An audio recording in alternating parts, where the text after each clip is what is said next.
কোন বান্দা যদি গুনাহ তওবা করে আর যদি গুনাহ না করে আমার দিকে যদি হেঁটে আসে, আমার রহমত বান্দার দিকে দৌড়াইয়া যায়।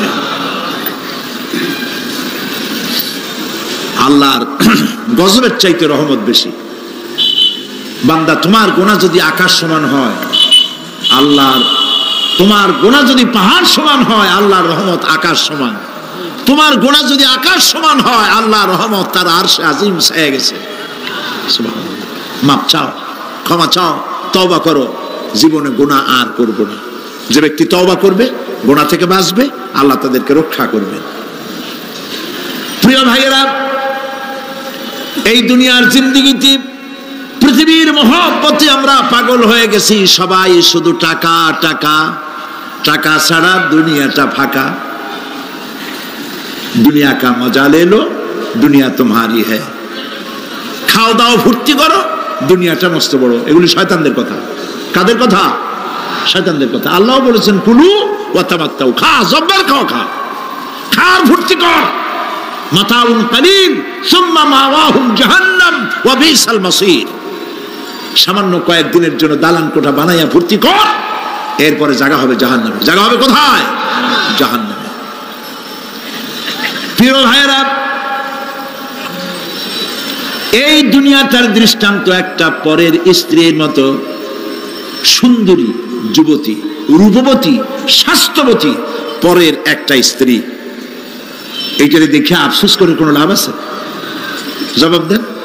যারা কথা বোঝেন তারা জবাব দেন।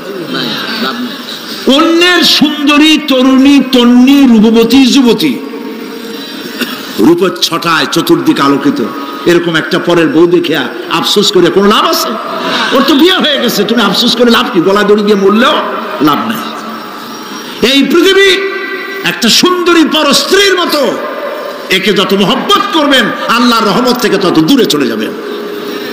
আর এই দুনিয়ার উপরে যত লাথি মারবেন, আল্লাহর দিকে তত আগায় যাবেন। খালি টাকা চাই, টাকা টাকা। বাড়ি একটা আছে আরো 6টা চাই, দোকান 5টা আছে আরো 7টা চাই, গাড়ি একটা আছে আর 50টা চাই। এই চাই আর চাই, খাই আর পাই, এই করতে করতে মানুষের জীবন শেষ হয়ে যায়। আহারে, একেবারে খালি হাতে চলে গেল। ইন্ডাস্ট্রি পড়ে থাকলো, বাড়ি পড়ে থাকলো, গাড়ি পড়ে থাকলো, 3খান কাপড় নিয়ে আর চলে গেল গর্তের মধ্যে। আহারে, ছেলে মেয়ে বউ চোখের একটু পানি ফেলাইলো ওই দিন, আর কিচ্ছু না, কবরের মধ্যে রেখে দিল। এখন কবরের ভিতরে ফেরেশতা চলে এসেছে। বেঈমান হয়ে যদি মারা যেয়ে থাকি, ঈমান নিয়ে মরে নাই, বেঈমান হয়ে মারা গেছে, কলেমা মনে আসে নাই, জিজ্ঞেস করা হবে মান রাব্বুকা মা দীনুকা মান নাবিয়ুকা, কে তোমার রব, কি তোমার দিন, কে তোমার নবী? বেঈমান বলবে হায় হাতা লা আদরি, জানি না। নাউযুবিল্লাহ, বলে নাউযুবিল্লাহ, জানি না। এখানে আপনি মুখস্থ করে গেলেই যে ওখানে জবাব দিতে পারবেন এমনটি হবে না। আমল, আমল করতে হবে, আমল তৈরি করতে হবে। আমল মানে কিন্তু এইটা না যে আপনি বসে বসে তাসবিহ পড়বেন। এটা লোকেরা আমল করে, যে লোকটা খুব আমলদার, খুব আমল করে। আমলের ইংরেজি হচ্ছে ওয়ার্ক, বাংলা হলো কাজ। তো কেউ বসে বসে কোনো কাজ নাই, তাসবিহ টিপতেছে, এটা কিন্তু আমল হইল। আপনার সমস্ত কাজগুলি হতে হবে আল্লাহরে খুশি করার জন্য। দোকানদারি করবেন আল্লাহরে খুশি করার জন্য করেন। আচ্ছা, ওখানে পরে আসতেছে। কবরের ভিতরে জবাব দিবে আমি কিছু জানি না। কিছুই যখন জানলো না, শাস্তি শুরু হয়ে যাবে। সিজ্জিনে তার রূহ রাখা হবে, এ মাটির দেহ মাটির সঙ্গে মিশে যাবে। কবরের মধ্যে কোনো প্রচন্ড শাস্তি বা জাহান্নামের আগুন ইত্যাদি দিয়েছি, প্রচন্ড কোনো শাস্তি হবে না। শাস্তি হবে কবর আযাব, আযাবুল কবর হক, আযাবে কবর হবে, তবে জাহান্নামের শাস্তি মতো হবে না। আসামি কনভিক্টেড না হওয়া পর্যন্ত, বিচার না হওয়া পর্যন্ত যেমন ফালায় রাখে জেলখানার কোন রুমে বা হাজতখানায়, ওই রকম সিজ্জিন নামক একটা জায়গা আছে, ওইখানে রেখে দেবে। শাস্তি হবে কিসের উপরে? রুহের পরে। অনেকে মনে করে যে কবর হলো ওই শুধু মাটির মধ্যে ওইটা, কিন্তু এইটার নাম শুধু কবর না। মানুষের জীবনের 4টে স্তর। কয়টা স্তর? একটা হলো আলমে আরওয়াহ, আরেকটি হচ্ছে আলমে আজসাম অথবা আলমে আসবাব, আরেকটি হচ্ছে আলমে বারজাখ, আরেকটা হচ্ছে আলমে আখিরাত। কয়টা হলো? চারটা। আলমে আরওয়াহ রূহের জগৎ, যেখান থেকে আমরা আসছি। আর আলমে আজসাম বা আলমে আসবাব হলো বস্তু জগৎ, যেখানে আমরা আছি। এরপরে মৃত্যু থেকে শুরু করে কিয়ামতের দিন পর্যন্ত যে সময়টা, এই সময়টার নাম হলো আলমে বারজাখ। বারজাখ শব্দের অর্থ হলো জবনিকা, পর্দা, স্ক্রিন, একটা পর্দার আড়ালে নিয়ে যাওয়া হবে। এরপর হবে আলমে আখিরাত, যেখানে জবাবদিহির জন্য সকলকে উঠতে হবে। শাস্তি হবে রুহের উপরে। এখন আপনি বলবেন যে রুহের শাস্তি হয় কেমনে? রুহ তো দেখা যায় না। রুহ কি দেখা যায়? রুহ সম্পর্কে প্রশ্ন করা হয়েছে, ওয়ায়াসআলুনাকা আনির রূহ কুলির রূহু মিন আমরি রাব্বি। নবী, আপনাকে প্রশ্ন করা হয় রূহ কি জিনিস, আপনি বলুন রূহ হচ্ছে আল্লাহ পাকের একটি অর্ডার। তো এই অর্ডার, একটি হুকুম, যার কোনো আকার নাই, এইটারে আল্লাহ শাস্তি কেমনে দেবে? এই শাস্তি আপনি এই দুনিয়ায় বুঝতে পারবেন। হঠাৎ করে আপনার গ্রেফতারি পরোয়ানা জারি হয়ে গেছে, তখন একটা টেনশন ক্রিয়েট করে। এই শাস্তিটা কোথায় হয়? বডির উপরে না রুহের উপরে? রুহের উপরে হয়। ঘুমায় আছেন, স্বপ্নে দেখতেছেন বাঘে তাড়াইতেছে, বউ কাছে শোয়া, পুলিশে তাড়াইতেছে, বাঘে তাড়াইতেছে, সাপে তাড়াইতেছে, ঘেমে ভয়, আপনি ভয়তে ঘেমে হার্টবিট এত বাড়ছে, ঘুমের থেকে জেগে বউরে ধমকাচ্ছেন যে আমারে বাঘে তাড়াইলো, তুমি একেবারে নাক ডেকে জন্মের মতো ঘুমাইতেছ। বউ তো টেরই পায় নাই, ঠিক কিনা? এই যে বাঘে তাড়াইলো, পুলিশে তাড়াইলো, সাপে তাড়াইলো, ঘুমের মধ্যে কষ্টে ঘাম বেরিয়ে গেল, এই শাস্তিটা কিছুর উপরে হইলো? রুহের উপরে। এটা আল্লাহ দেখাই দিলেন, মরার পরে এর থেকে মারাত্মক কঠিন শাস্তি রুহের উপরে হবে। তারপরে বডি বানানো হবে জাহান্নামে দেওয়ার জন্য। এগুলির ব্যাপারে আমি আলোচনা করেছিলাম চট্টগ্রামে এবছর সূরা নাবার তাফসীর করেছিলাম। সূরা নাবা, আম্মা ইয়াতাসাআলুন, 5 দিন তাফসীর করেছি। 31 জন হিন্দু, খ্রিস্টান, মুসলমান হয়ে গেছে এবার চট্টগ্রামে। নবী করিম সাল্লাল্লাহু আলাইহি ওয়াসাল্লাম বলেছেন, কেউ যদি দুনিয়ায় বেঁচে থাকা অবস্থায় কিয়ামতের দৃশ্য দেখতে চায়, সেজন্য সূরা নাবা, সূরা আত-তাকবীর, সূরা নাজিআত, সূরা আল-ইনফিতার, এই সূরাগুলি যেন পড়ে, তাহলে দুনিয়ায় জীবিত থাকা অবস্থায় কিয়ামতের দৃশ্য দেখতে পারবে। ঈমানদার ব্যক্তি, যে ব্যক্তি মরার সময় মুখে উচ্চারণ করতে পেরেছে লা ইলাহা ইল্লাল্লাহু মুহাম্মাদুর রাসূলুল্লাহ, জোরে সোরে পড়েন লা ইলাহা ইল্লাল্লাহ, লা ইলাহা ইল্লাল্লাহ, লা ইলাহা ইল্লাল্লাহ, লা ইলাহা ইল্লাল্লাহু মুহাম্মাদুর রাসূলুল্লাহ। কালেমা পড়ে মারা গেল। এরপরে কবরের ভিতরে মুনকার নাকির ফেরেশতা এসে হাজির হয়ে যাবে, প্রশ্ন করবে মান রব্বুকা। ঈমানদার ব্যক্তি বলবে রব্বি আল্লাহ। বলেন রব্বি আল্লাহ। আমার রব কে? আল্লাহ না, আল্লাহ। মোহব্বতের সাথে বলেন আল্লাহ।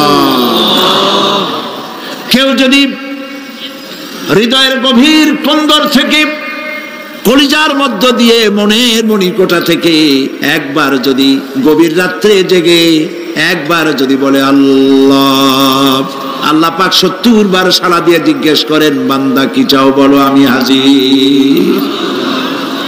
কি মজার নাম আল্লাহ!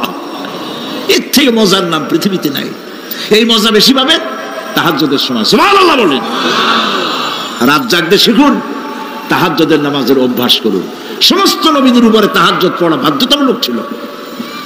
গভীর রাত্রে সব ঘুমানো, আপনি জাগুন, উযু করুন, একটা রুমের মধ্যে একা চলে যান, দরজা বন্ধ করে দিন, তারপরে 6 রাকাত 8 রাকাত নামাজ পড়ে কান ধরিয়ে আল্লাহর কাছে বলতে থাকেন, আল্লাহ, আমি এই সমাজের একজন নগণ্য মানুষ, তুমি দয়া করে আমারে কত টাকা দিছো, পয়সা দিছো, আমার মতো বিদ্যা জানাওয়ালা লোকেরা রিক্সা চালায়, অফিসে চাকরি করে, খাইয়া বউরেও ভালো কাপড় দিতে পারে না, তুমি আমারে কই থেকে কই নিয়ে আসছো বাবু, তার আমি শুধু নাফরমানি করছি, গুনাহ করছি, মিথ্যা কথা বলছি, আল্লাহ তুমি আমারে মাফ করো। গভীর রাত্রে গুনগুন করে নিজের কানে ধরে অপরাধ স্বীকার করে কাঁদতে থাকেন আর ডাকতে থাকেন, ইয়া আল্লাহু ইয়া রহমানু ইয়া রহিমু ইয়া হাইয়ু ইয়া কাইয়্যুম। আল্লাহ রাব্বুল আলামিনের এত বড় ক্ষমতা, সাগরকে নগর বানাতে পারেন, নগরকে সাগর বানিয়ে দিতে পারেন, এতিমকে রাষ্ট্রের মালিক বানায় দিতে পারেন, ধনীকে গরিব বানায় দিতে পারেন, গরিবকে ধনী বানায় দিতে পারেন, মৃত্যুকে জিন্দা করতে পারেন, জিন্দাকে মৃত্যু করে দিতে পারেন, পথের লোককে ধরে প্রেসিডেন্ট বানায় দিয়া ফুলের মালা দিয়া গলা থেকে পা পর্যন্ত ভরে দিতে পারেন। আবার আল্লাহ যদি নারাজ হয়ে যান, প্রেসিডেন্টের ফুলের মালার পরিবর্তে জুতার মালা গলায় দিয়া জেলখানার মধ্যে ঢুকাইয়া দিতে পারেন। তাহলে ক্ষমতাটা কার? বিশ্বাস করেন? সমস্ত ক্ষমতার মালিক আল্লাহ। আকীদা মজবুত হতে হবে আমার মুসলমান ভাইরা। আকীদায় গড়বড় যদি হয়ে যায়, তাওহীদ বুঝতে যদি ভুল করেন, জীবন বরবাদ হয়ে যাবে। আর কিছু যদি না পারেন, অন্তত ঈমান ও আকীদাকে মজবুত করে যদি আল্লাহর দরবারে উঠতে পারেন, ফাকাদ ফাজা ফাওজান আযীমা, বিরাট কামিয়াবি আসবে কিয়ামতে যদি আকীদাটাকে মজবুত করে না ওঠা যায় আল্লাহর দরবারে। সেজন্য আমি কোরআন আমাদেরকে কি শিখালো সেই কথাই বলছি। আল্লামাল কোরআন, কোরআন কি শিখায়ছে? তাবিজ শিখায় নাই। কোরআন আমাদেরকে শুধুমাত্র মাথা ঝুলে ঝুলে তেলাওয়াত এটা শিখায় নাই। কোরআন তেলাওয়াত করতে হবে, বুঝতে হবে, আমল করতে হবে। কোরআন শিখাচ্ছে। কে শিখাচ্ছে? কোরআন। তার মানে কে? আল্লাহ। কে শিখাচ্ছেন? আল্লাহ সুবহানাহু ওয়া তাআলা শিখাচ্ছেন। বান্দা শোনো ভালো করে, ওয়াইয়ামসাসকাল্লাহু বিদুররিন ফালা কাশিফা লাহু ইল্লা হুয়া। আল্লাহ যদি তোমার কোনো ক্ষতি সাধন করতে চান, তাহলে সেই ক্ষতি থেকে তোমাকে কেউ রক্ষা করতে পারবে না। এটা হবে ঈমান। এটা কি? এই ঈমান যদি মনের মধ্যে আসে, আপনি বিরাট শক্তিশালী বিপ্লবী শক্তিতে পরিণত হয়ে যাবেন। আপনার যদি ঈমান থাকে যে দুনিয়ার কোন গুলির উপরে, কোন বুলেটের উপরে যদি আমার নাম লেখা থাকে, সারা পৃথিবী ওই গুলিবিদ্ধ হওয়া থেকে আমাকে বাঁচাইতে পারবে না। আর কোন গুলির উপরে, কোন বুলেটের উপরে যদি আমার নাম লেখা না থাকে, তাহলে গোটা বিশ্ব একযোগে প্রচেষ্টা করেও আমাকে গুলিবিদ্ধ করতে, এটার নাম কি? ঈমান। তাই আল্লাহ বলছেন যে আমি যদি কারো ক্ষতি করি, তাহলে এই ক্ষতি থেকে তাহলে তাকে কেউ বাঁচাইতে।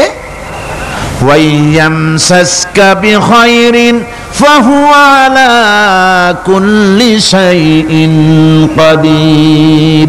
আর আল্লাহ রাব্বুল আলামিন যদি কারো কল্যাণ করতে চান, তাহলে তার কল্যাণকে কেউ ফিরায় দিতে পারে না। কল্যাণ থেকে কেউ তাকে কল্যাণ থেকে মাহরুম করে দিতে পারে না। তার মানে হলো, আল্লাহ যদি কাউকে চুল ধরে, মাথা ধরে, কল্লা ধরে উপরের দিকে টানে, আর দুনিয়া যদি তার পাও ধরে নিচের দিকে টানে, তাহলে দুনিয়া পারবে? পারবে? আল্লাহ কল্যাণ করতে চাইলে কেউ ঠেকাইতে পারবে না, আর আল্লাহ অকল্যাণ করতে চাইলেও তার থেকেও কেউ বাঁচতে।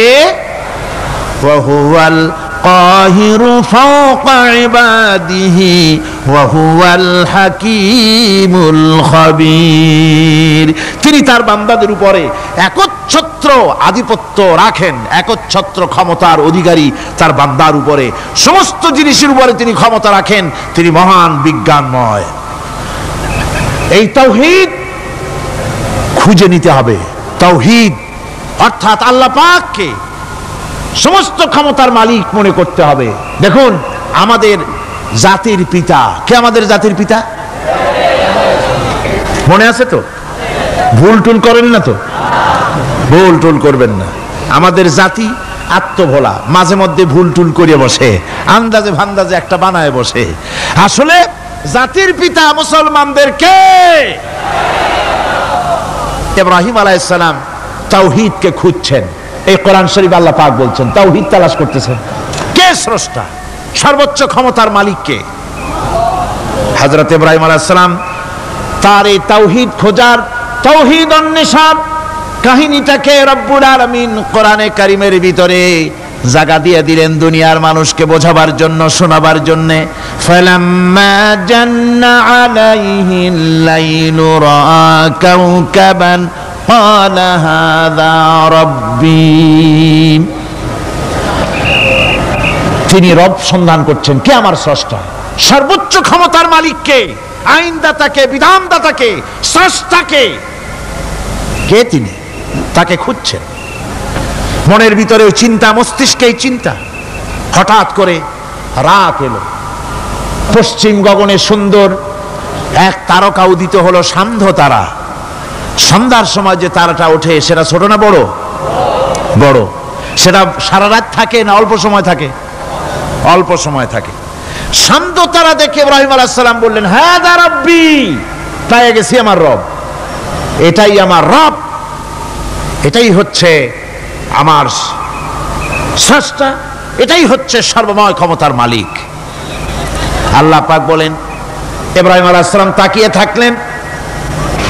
কিছুক্ষণ পরে এই তারকা যখন অস্তমিত হয়ে গেল, ইব্রাহিম আলাইহিস সালাম তখন বললেন, ফালাম্মা আফালা ক্বালা লা উহিব্বুল আফিলিন।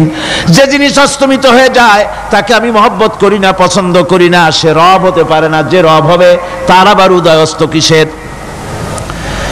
কিছুক্ষণ পরে চন্দ্র উদিত হলো, চাঁদ দেখে ইব্রাহিম আলাইহিস সালাম বললেন, ফালাম্মা রাআল কমারা বাযিগান ক্বালা হাযা রাব্বী। চাঁদ দেখে বললেন, এটাই আমার রব, এটাই আমার স্রষ্টা, এটাই আমার বিধানদাতা। ফালাম্মা আফালা ক্বালা লাইন লাম ইয়াহদিনি রাব্বী লাআকুনান্না মিনাল কওমিদ যাল্লিন। চাঁদ যখন অস্তমিত হয়ে গেল, ইব্রাহিম আলাইহিস সালাম তখন বললেন, আমার প্রকৃত পক্ষের যিনি প্রভু, যিনি আমার রব, তিনি যদি আমারে সত্যিকারের পথ না দেখান তাহলে আমি গোমরাহ হয়ে যাব, গোমরাহদের পথভ্রষ্টের অন্তর্ভুক্ত হয়ে যেতে পারি। চিন্তা করতেছেন আমার রবকে। তারকা দেখলাম অস্তমিত হয়ে গেল, চাঁদ দেখলাম ডুবে গেল, তাহলে আমার রবকে।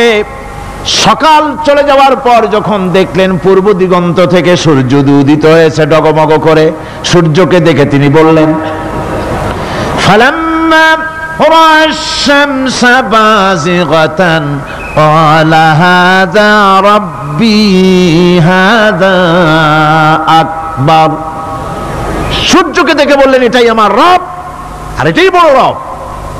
যেহেতু চাঁদের আলো ছিল স্নিগ্ধ, সূর্যের আলো অত্যন্ত প্রখর, চাঁদের দিকে তাকানো যেত, সূর্যের দিকে তাকানো যায় না, এটাই আমার রব এবং বড় রব। হযরত ইব্রাহিম আলাইহিস সালামের এই ভুলও ভেঙে গেল। সন্ধ্যার আগমনে সূর্য যখন অস্তমিত হয়ে গেল, ইব্রাহিম আলাইহিস সালাম তখন ঘোষণা করলেন, ফালাম্মা আফালাত ক্বালা ইয়া কওমি ইন্নী বারিউম মিম্মা তুশরিকুন। সূর্য অস্তমিত হয়ে গেলে পরে তিনি বললেন, ইয়া কওমে, ও আমার জাতি, তোমরা যে জিনিস দিয়ে শিরক করো আল্লাহ রাব্বুল আলামিনের সাথে, আমি তার থেকে সম্পূর্ণ মুক্ত, আমি তোমাদের অন্তর্ভুক্ত, মুশরিক নই। আমার রবকে আমি চিনে ফেলেছি, সুবহানাল্লাহ, আমার রবকে আমি চিনেছি। ইব্রাহিম আলাইহিস সালাম ঘোষণা করলেন, ইন্নী ওয়াজ্জাহতু ওয়াজহিয়া লিল্লাযী ফাতারাস সামাওয়াতি ওয়াল আরদা হানিফা। জানেন আপনারা এটা? পড়েন, ইন্নী ওয়াজ্জাহতু ওয়াজহিয়া লিল্লাযী ফাতারাস সামাওয়াতি ওয়াল আরদা হানিফা ওয়া মা আনা মিনাল মুশরিকিন। নিশ্চয়ই আমার এই মুখমণ্ডলকে ফিরাই দিলাম, দুনিয়ার সব দিক থেকে মুখ ফিরাইয়া আমার এই মুখ ফিরালাম সেদিকে, সেই স্রষ্টার দিকে যিনি আকাশ, জমিন, চন্দ্র, সূর্য, গ্রহ, নক্ষত্র, সৌররাজি, মানব মণ্ডলী সব কিছুকে যিনি সৃষ্টি করেছেন, আমি তার দিকে আমার মুখকে ফিরিয়ে দিলাম। তিনি ছাড়া কোনো রব নাই, প্রভু নাই, আর আমি মুশরিকদের অন্তর্ভুক্ত নহি। হযরত ইব্রাহিম আলাইহিস সালাম তাওহীদকে বুঝে ফেললেন, আল্লাহকে চিনে ফেললেন। আমার বন্ধুগণ, আজ মুসলমান হয়ে আমরা আল্লাহকে চিনতে পারি নাই, আল্লাহর ওয়াহদানিয়তকে আমরা বুঝতে পারি নাই। একদিকে আমরা মুসলমানও, আর একদিকে আমরা মূর্তিও গড়ি, আবার মূর্তির পূজাও আমার মুসলমানেরা করে থাকে। জোরে কর নাউযুবিল্লাহ। ভাস্কর্যের নাম করে মূর্তি তৈরি করা হচ্ছে বিভিন্ন জায়গায়, হচ্ছে না? আমার ভাইয়েরা, ভাস্কর্যের নাম করে, চেতনার নাম করে শহরে শহরে বিশ্ববিদ্যালয়ের অঙ্গনে মূর্তি বানানো হতেছে, আর বলা হচ্ছে অমুক চেতনা, এটা অমুকের চেতনা, তমুকের চেতনা, এটা ভাস্কর্য বলা হতেছে। আসলে সমস্ত মূর্তি হতেছে মূর্তি। এই মূর্তিগুলি বিনাশ করার জন্যই আল্লাহর নবী এসেছিলেন। হুজুরকে প্রশ্ন করা হয়েছে, লিমা বইস্তা, কেন প্রেরিত হয়েছেন, দুনিয়ায় কেন এসেছেন? নবী বলেছেন, বইস্তু লিকাসরিল আসনাম, এসেছি পৃথিবীর বুকে মূর্তি বিনাশ করার জন্য। জোরে বলেন সুবহানাল্লাহ। মূর্তি ধ্বংস করার জন্য এসেছি। আল্লামা ইকবাল, বিশ্ব কবি, কবি সম্রাট আল্লামা ইকবাল বলছেন, বুত সেকন উঠে গয়ে বাকি জু রহে বুতগর হ্যাঁ, বুত সেকন উঠ গয়ে বাকি জু রহে বুতगर है था बेराहिम पेदर और पेसर आजर है। বুত সেকন উঠ গয়ে, যারা প্রতিমা ভাঙতে এসেছিল পৃথিবীতে তারা বিদায় হয়ে গিয়েছেন। আজকে যারা বেঁচে আছে তারা ইসলামের নামে, মুসলমানের নামে প্রতিমা তৈরি করছে, মূর্তি তৈরি করছে। था बेराहिम पेदर और पेसर आजर है। এক সময় ছিল এমন যখন আজরের ঘরে ইব্রাহিম পয়দা হয়েছে, আর আজ ইব্রাহিমের ঘরে আজর পয়দা হচ্ছে। বন্ধুগণ, আল্লাহর ইবাদত পরিপূর্ণভাবে আল্লাহর জন্যই হতে হবে। মূর্তির সাথে, মূর্তি তৈরি করার সংস্কৃতির সাথে মুসলমানদের কোনো সম্পর্ক থাকতে পারে না। জোরে বলেন, পারে? পারে না। বিশ্ববিদ্যালয়ের অঙ্গনে, রাস্তার মোড়ে মোড়ে চেতনার নাম করে মূর্তি যারা বানাচ্ছেন গায়ের জোরে, আল্লাহর কসম, আল্লাহর দরবারে উঠতে হবে একদিন, সেদিন মজা টের পাবে। কারে বলে চেতনা? মূল চেতনা তো সেদিন জাগ্রত হবে। আজকে তো আসল চেতনা আসে নাই, চেতনা হবে সেই দিন। চেতনা কারে কয়? চেতনা কত প্রকার এবং উহা কি কি উদাহরণ সহরে বুঝাইয়ে দেওয়া হবে। আমার ভাইরা, মাথা জায়গায় যেয়ে দেখবেন কি, শুধু মাথাই দেখবেন, আপনারও একটা মাথা, দেখবেনও মাথা। আল্লাহ পাক তো গোটা ময়দান ভরে দিয়েছেন, আলহামদুলিল্লাহ। আমি প্রথম দিন বলেছিলাম, কোরআনের মাহফিলের চাইতে শ্রেষ্ঠ মাহফিল আল্লাহর আকাশের নিচে জমিনের উপরে আর নাই। হাদিস শরীফের ভিতরে এসেছে, এই মাহফিলে যখন আপনি আসতেছিলেন, হাজার হাজার ফেরেশতা আপনার পেছনে পেছনে এসেছে, আপনার আমল নামায় নেকি লিখেছে। রাসূলুল্লাহ বলছেন, বান্দারা যখন কোরআন শোনার জন্য, আল্লাহর জিকিরের জন্য, কোরআনের জন্য যখন বসে যায়, আল্লাহর রহমতের ফেরেশতারা মাহফিলের চতুর্দিকে তারা ঘিরে দাঁড়িয়ে যায় আকাশ পর্যন্ত। এই মাহফিল ঘেরাও হয়ে আছে ফেরেশতা দিয়া। কি দিয়া? কার কথা? আল্লাহ রাসূলের কথা। ফেরেশতা দিয়ে গোটা মাহফিল ঘেরাও হয়ে আছে, আকাশ পর্যন্ত তারা দাঁড়িয়ে আছে। ফেরেশতারা বলতে থাকে, রব্বুল আলামিন, তোমার বান্দারা যতক্ষণ রাস্তায় ছিল ততক্ষণ নেকি লিখেছি, এখন মাহফিলে বসে গেছে, এখন কি করি? আল্লাহ পাক বলেন, আমার ফেরেশতারা, আমার বান্দারা যতক্ষণ মাহফিলে বসে থাকবে, ওদের প্রত্যেক শ্বাস এবং প্রশ্বাসের বিনিময়ে 10-10 করে নেকি লিখতে থাকো। প্রত্যেকটি শ্বাস প্রশ্বাসের বিনিময়ে নেকি লেখা হচ্ছে। সুবহানাল্লাহ। আপনারা পাড়ায় জান্নাতে বসে আছেন। মাজালিসুল ইলম হিয়া রাওদাতুম মিন রিয়াদিল জান্নাহ, এটা জান্নাতের টুকরায় আপনারা বসে আছেন। জোরে কোন সুবহানাল্লাহ। কারো বাপের কথা বলা হচ্ছে না, কার্ল মার্কসের কথা নয়, লেনিনের কথা নয়, পৃথিবীর কোন মানুষের কথা নয়, কথা হচ্ছে আমার আল্লাহর কথা। কার কথা? আর হচ্ছে তার হাবিব বিশ্ব নবী জনাবে মুহাম্মদ রাসূলুল্লাহ সাল্লাল্লাহু আলাইহি ওয়াসাল্লামের কথা। আমার ভাইয়েরা, সুতরাং তাওহীদকে বুঝতে হবে, বিশ্বাস করতে হবে, তাওহীদের উপরে জীবন গড়তে হবে। তাওহীদ হচ্ছে বিশ্ব মানবতার জন্য ঐক্যের প্রতীক। তাওহীদই পারে বিশ্ব মানবতাকে ঐক্যবদ্ধ করতে, আর কোনো জিনিসই পারে না। আমার ভাইরা, কোরআনে কারীম বলছে, কুল ইয়া আহলাল কিতাবি তাআলাউ ইলা কালিমাতিন সাওয়াইম বাইনানা ওয়া বাইনাকুম আল্লা না'বুদা ইল্লাল্লাহ। ঐক্যের কথা, বিশ্বব্যাপী মানব মণ্ডলীর ঐক্যের কথা, ইউনিটির কথা, স্বাধীনতার গ্যারান্টির কথা, মানবতার কথা, মানুষকে বেঁচে থাকার কথা। হে নবী বলুন, হে আহলে কিতাবেরা, এসো তোমরা আর আমরা এমন একটা কথায় ঐক্যবদ্ধ হই যা তোমাদের জন্য আর আমাদের জন্য সমভাবে প্রযোজ্য। কথাটা কি?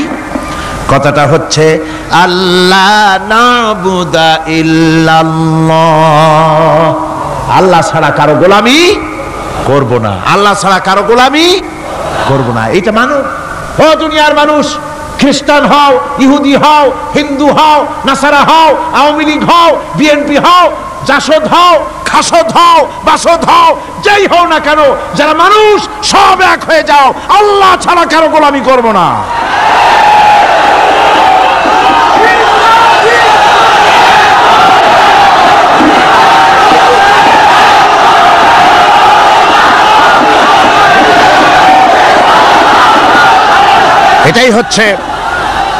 এটাই হচ্ছে আল্লাহ পাকের পক্ষ থেকে গোটা বিশ্ব মানবতার ঐক্যের বাণী, বিশ্ব মানবতার ঐক্যের কথা। আল্লাহ না'বুদা ইল্লাল্লাহ, আল্লাহ ছাড়া কারো গোলামি করব না।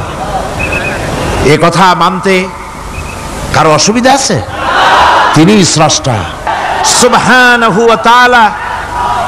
তিনি বলছেন, পৃথিবীর মানুষেরা তোমাদের সৃষ্টি করেছি আমি, সুতরাং ঘোষণা করো আল্লাহ ছাড়া কারো গোলামি করব না, সকলের জন্য। কি সুন্দর কথা, সাওয়াইম বাইনানা ওয়া বাইনাকুম, তোমাদের জন্য আর আমাদের জন্য সমান। তোমরাও আল্লাহরে মানো, আমরাও আল্লাহরে মানি, সুতরাং আল্লাহর গোলামি করতে অসুবিধা কোথায়? ওয়ালা নুশরিকা বিহি শাইআ, আর আল্লাহর সাথে কারো শরীক স্থাপন করো না। ولا يتخذ بعضنا بعضا أربابا من دون الله, আর আল্লাহ ছাড়া কাউকে রব বলে মেনে নেব না, সুপার পাওয়ার বলে মেনে নেব না, আইনদাতা বিধানদাতা হিসেবে মেনে নেব না।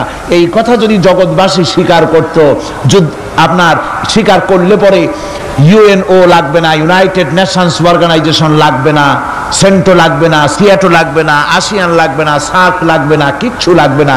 এই তিনটা কথা মানলেই সারে দুনিয়াবাসী। কয়টা কথা? আজকে শান্তি হয়ে গেছে পৃথিবীর মানুষের কাছে। সোনার হরিণ, সোনার হরিণ আছে নাকি? নাই। সোনার হরিণ যেমন ঘোড়ার ডিম, ঘোড়ার ডিম বোঝেন তো, নামে আছে কাজে নাই। সোনার হরিণ ওই রকম। শান্তি আজকে পৃথিবীর মানুষের কাছে সোনার হরিণ। শান্তির জন্য কত চেষ্টা করলো পৃথিবীর মানুষ। লিগ অব নেশনস তৈরি হলো, ইউনাইটেড নেশনস অর্গানাইজেশন তৈরি হলো, সেন্টো, সিয়াটো, আসিয়ান, সার্ক, কত কিছু হলো। 7টা দেশ মিলে সার্ক তৈরি করলো।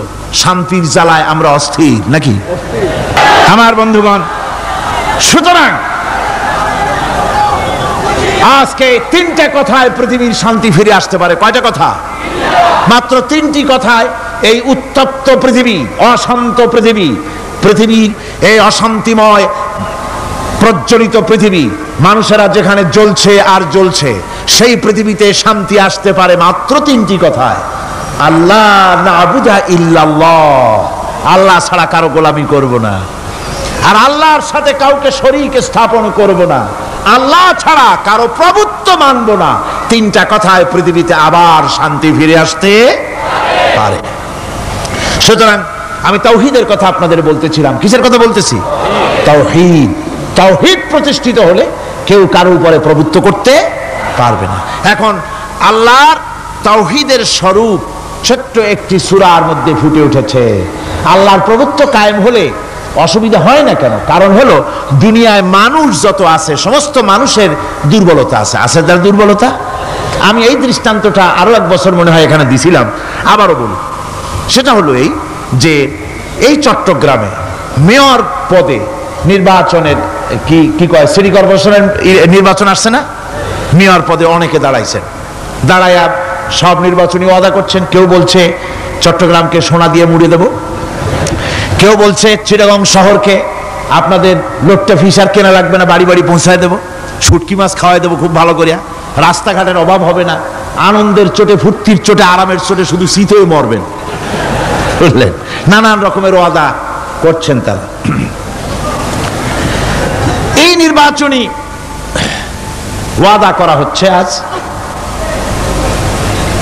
একজন মেয়রকে যদি দায়িত্ব দেওয়া হয় যে চট্টগ্রামে 6 বছরের যত বাচ্চা আছে এই বাচ্চাদের মধ্যে কমলা লেবু বিতরণ করতে দায়িত্ব দিলাম আপনাকে, আপনি একজন মেয়র পদ প্রার্থী, 40 ট্রাক কমলা সিলেট থেকে আনা হয়েছে, সব বাচ্চাদেরকে 6 বছরের বাচ্চাদেরকে একটা একটা করে দিবেন। এই কমলা বিতরণ করতে গিয়ে যদি দিতে দিতে যখন তিনি দেখবেন যে ওনার নিজের ছেলে সামনে এসেছে, বোনের ছেলে সামনে এসেছে, ভাইয়ের ছেলে সামনে এসেছে, তখন অন্যের চাইতে নিজের ছেলেকে বোনের ছেলেকে 2টা কমলা বেশি দিতে ইচ্ছে করবে না? করবে কিনা? সামান্য কমলা বিতরণ করতে গিয়ে যদি বোনের ছেলেকে নিজের ছেলেকে বেশি দিতে ইচ্ছে করে, সেই মানুষের হাতে দেশের আইন তৈরি করার, সংবিধান তৈরি করার দায়িত্ব পৃথিবীতে কোথাও দেওয়া যেতে পারে না। এই জন্যই আইন তৈরি করেছেন এমন সত্তা যার ছেলে নাই, যার মেয়ে নাই, যার বউ নাই, যার আত্মীয় স্বজন নাই। সুবহানাল্লাহ বিহামদি। তিনি কে? আল্লাহ রাব্বুল আলামিন নিজের এই তাওহীদের কথাটা ছোট্ট সূরার ভিতরে ফুটায়ে তুলেছেন। কুল হুয়াল্লাহু আহাদ। জানেন কিনা? পড়েন সবাই। কুল হুয়াল্লাহু আহাদ আল্লাহুস সামাদ লাম ইয়ালিদ ওয়া লাম ইউলাদ ওয়া লাম ইয়াকুন লাহু কুফুয়ান আহাদ। হে নবী, আপনি বলে দেন আল্লাহ এক এবং একক, তিনি নিরঙ্কুশ, তার কোনো সন্তান কাউকে জন্ম দেন নাই, তাকেও কেউ জন্ম দেয়নি, আকাশ এবং জমিনে তার সমকক্ষ কেউ নাই। তিনি কারো মুখাপেক্ষী নন, তিনি কাউকে জন্ম দেন নাই, তাকেও কেউ জন্ম দেয়নি, আকাশ আর জমিনে তার সমকক্ষ কেউ নাই। সুতরাং ওই আল্লাহ সুবহানাহু ওয়া তাআলা তাকে মানতে হবে, তার কথাই শুনতে হবে, তার গোলামি করতে হবে, তাহলেই শান্তি আসবে, আল্লাহর মেহেরবানি আসবে জীবনের সকল ক্ষেত্রে। আল্লাহ মাত্র এক, তার ক্ষমতা গুণাবলীতে কোনো অংশীদার নাই। আল্লাহ কয়জন? আল্লাহ কয়জন? এক আল্লাহ, অদ্বিতীয়, তার কোনো শরীক নাই, তার কোনো অংশীদার নাই। কোরআনে কারীম আল্লাহ রাব্বুল আলামিন বলছেন وَجَعَلُوا لِلَّهِ شُرَكَاءَ الْجِنَّ وَخَلَقَهُمْ وَخَرَقُوا لَهُ بَنِينَ وَبَنَاتٍ بِغَيْرِ عِلْمٍ। একই কথা জানা সত্ত্বেও আল্লাহর সাথে শরীক বানায়ো না, আল্লাহর সাথে কাউকে অংশীদার বানায়ো না, তার কোনো ছেলে নাই, মেয়ে নাই, অথচ তিনি সবাইকে সৃষ্টি করেছেন। সুবহানাহু ওয়া তাআলা আম্মা ইয়াসিফুন। পবিত্রতা সেই আল্লাহ পাকের, এবং তিনি তার সম্পর্কে যে চিন্তা করে লোকেরা যা কিছু বলে, এর থেকে আল্লাহ পাক ঊর্ধ্বে। আল্লাহর সন্তান স্থাপন করে তারা বলে যে আল্লাহর ছেলে আছে। নাউযুবিল্লাহ। কোরআন শরীফে আল্লাহ পাক বলেছেন খ্রিস্টানের আল্লাহর ছেলে বানাইছে। ওয়াকালাতিন নাসারাল মাসীহ ইবনুল্লাহ। খ্রিস্টানেরা বলেছে মসিহ হচ্ছে আল্লাহর পুত্র। নাউযুবিল্লাহ। আবার ইহুদিরা তারা বসে থাকলো না, ইহুদিরা বলল ওয়াকালাতিল ইয়াহুদু উযাইরুন ইবনুল্লাহ, ইহুদিরা বলল উযাইর হচ্ছে আল্লাহর পুত্র। নাউযুবিল্লাহ। আবার আরেক শ্রেণীর লোক হলো, তারা বলল পৃথিবীতে যত মেয়ে আছে সমস্ত মেয়েগুলি হলো ফেরেশতাগুলি, সব মেয়ে, আর মেয়েগুলি সব আল্লাহর। নাউযুবিল্লাহি মিন যালিক। আল্লাহ রাব্বুল আলামিন প্রতিবাদ করলেন, আলাকুমুয যাকারু ওয়া লাহুল উনসা তিলকা ইযান কিসমাতুন বিজা। কি হে, তোমরা সমস্ত পুত্র সন্তানগুলি নিজের জন্য নিয়ে নিলে আর কন্যা সন্তানগুলি দিলে আমাকে, কেমন তোর ভাগ করলে এটা? আল্লাহ পাকের কোনো সন্তান নাই, আল্লাহ রাব্বুল আলামিনের কোনো সন্তান নাই, স্ত্রী নাই, পুত্র নাই, কেউ নাই। আল্লাহ পাক বলেন বাদিউস সামাওয়াতি ওয়াল আরদ, আসমান এবং জমিনের উদ্ভাবক হচ্ছেন তিনি। আন্না ইয়াকুনু লাহু ওয়ালাদুন ওয়া লাম তাকুন লাহু সাহিবা, তিনি তো, তার সন্তান হবে কি করে? তার তো জীবন সঙ্গিনী নাই, তার তো স্ত্রী নাই। আল্লাহ বলছেন আমার তো স্ত্রী নাই, অথচ তোমরা আমার সন্তান বানাচ্ছ। অথচ আমি সব কিছুকেই সৃষ্টি করেছি, সব কিছুর স্রষ্টা কে?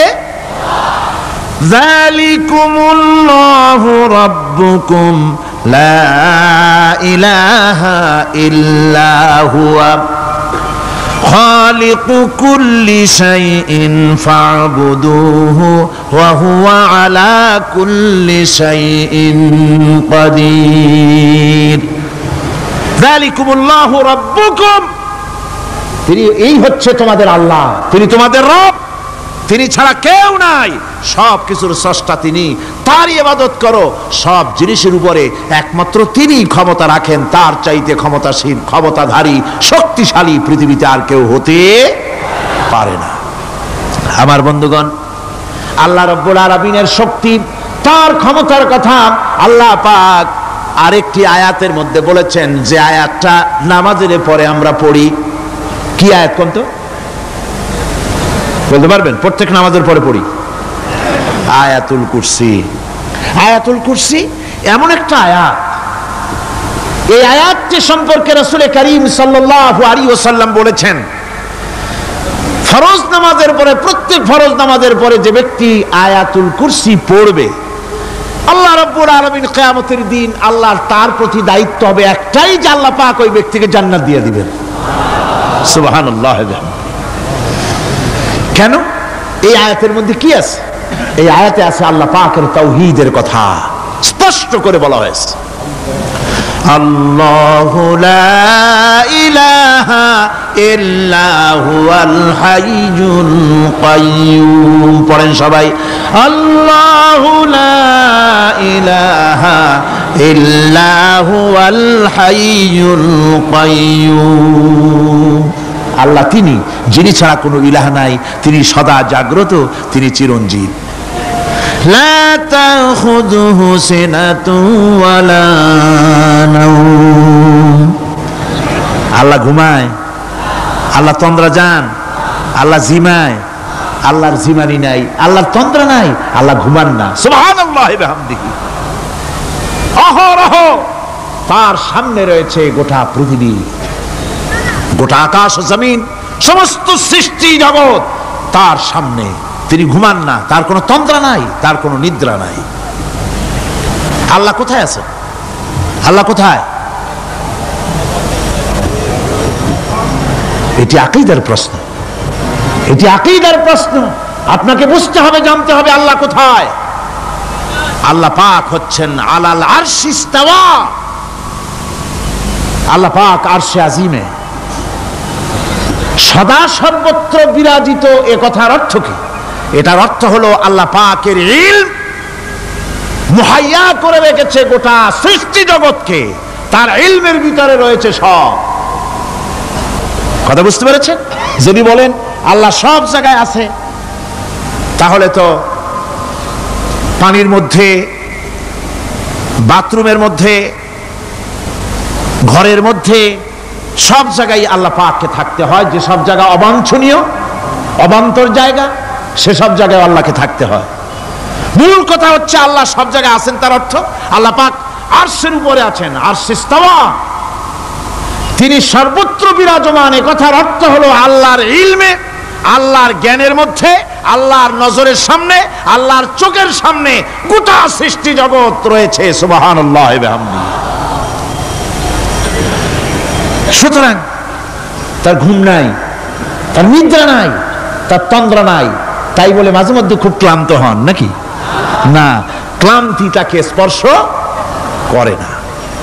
আল্লাহ পাক বলেন, লাহু মা ফিস সামাওয়াতি ওয়া মা ফিল আরদ।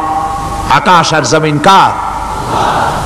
মান যাল্লাযী ইয়াশফাউ ইনদাহু ইল্লা বিইযনিহি। আল্লাহ পাক বলছেন, কে আছে এমন তার দরবারে তার অনুমতি ব্যতীত সুপারিশ করতে পারে এমন অধিকারও কারো নাই। কিয়ামতের দিন অনেকে মনে করে তো যে অনেক হুজুরদের কাছে মুরিদ হয়ে গেছি, আমারে আর পায় কেনা। কিয়ামতের দিন হুজুররা একজনে ধরবে এক হাত, আর এক হুজুরে ধরবে আর এক হাত, আর দুই হুজুরে ধরবে দুই ঠ্যাং, এরকম চ্যাংদোলা করে ফিকে মারবে, জান্নাতের বারান্দায় গিয়ে মামু বাড়ির মতো সব রিগো লাগাবো। এত সহজ না, এত সহজ নয়। আল্লাহ পাকের পারমিশন ছাড়া কোন পয়গম্বর আল্লাহর সামনে কথা বলতে সাহস পাবেন না। সুবহানাল্লাহ ওয়া বিহামদিহি। আলেম পীর দরবেশ তো দূরের কথা,